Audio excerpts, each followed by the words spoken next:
आजको अव्यवस्थित जीवनशैली, अस्वस्थकर खानपान र तनावको कारणले मानव स्वास्थ्यमा मौन रूपमा नष्ट गरिरहेको छ, जसको ज्वलन्त उदाहरण हो ग्यास्ट्राइटिस। नमस्ते, म प्रमिला कुलुङ, पेसाले नर्स।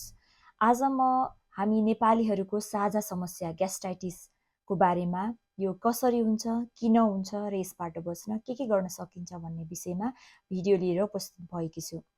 यो भिडियो यहाँहरूको लागि अत्यन्तै प्रभावकारी रहनेछ।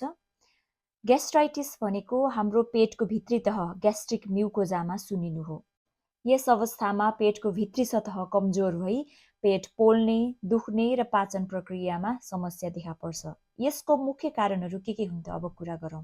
अनियमित र अस्वस्थकर खानपान, जसमा धेरै लामो समयसम्म भोकै बस्ने, चिल्लो, पिरो, अमिलो खानेकुराको बढी प्रयोग गर्ने, फास्ट फुड, जङ्क फुडहरू धेरै प्रयोग गर्ने।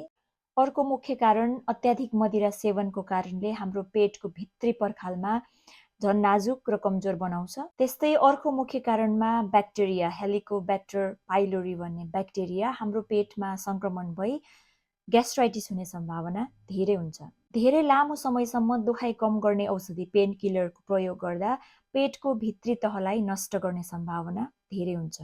त्यस्तै गरेर मानसिक तनावले गर्दा पेटमा एसिड बढ्छ र पाचन प्रणालीमा असर पुर्याउँछ। अत्याधिक धूम्रपानको कारणले पेटमा एसिड उत्पादन बढ्छ र जसले गर्दा ग्यास्ट्राइटिस हुने सम्भावना बढ्छ।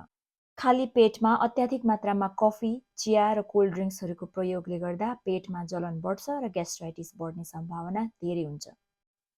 अब ग्यास्ट्राइटिस हुनबाट बच्नको लागि के गर्न सकिन्छ त भन्ने विषयमा कुरा गरौँ। विशेष गरेर नियमित र सन्तुलित खानपानमा ध्यान दिने। के खाने भन्दा स्वस्थकर खानपानमा ध्यान दिने।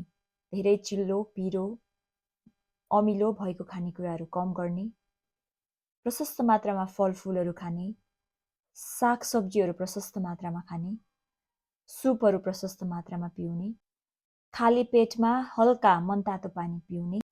के नखाने भन्दा जङ्क फुडहरू धेरै नखाने, धेरै मसलेदार, अमिलो, पिरो, चिल्लो खानेकुराहरू कम गर्ने, अत्याधिक मात्रामा सोडा भएको कोल्ड ड्रिङ्क्सहरू धेरै प्रयोग नगर्ने र खाली पेटमा चिया, कफीको प्रयोग नगर्ने, धूम्रपान, मद्यपान सेवन नगर्ने। त्यस्तै गरेर तनावलाई कम गर्ने र डाक्टरको सल्लाह बिना दुखाइ कम गर्ने औषधिहरूको धेरै प्रयोग नगर्ने र विशेष गरेर खाना खानुभन्दा अगाडि राम्रोसँग हात धुने र सफा पानी पिउने, जसले गर्दा एच पाइलोरी ब्याक्टेरियाको संक्रमणबाट बच्न सकिन्छ। यदि ग्यास्ट्राइटिसको समस्या धेरै बढेको छ, लगातार पेट दुखाइ भयो, बान्ता गर्दा रगत आयो वा कालो दिसा भयो भने तुरुन्त चिकित्सकको परामर्श लिनुपर्ने हुन्छ।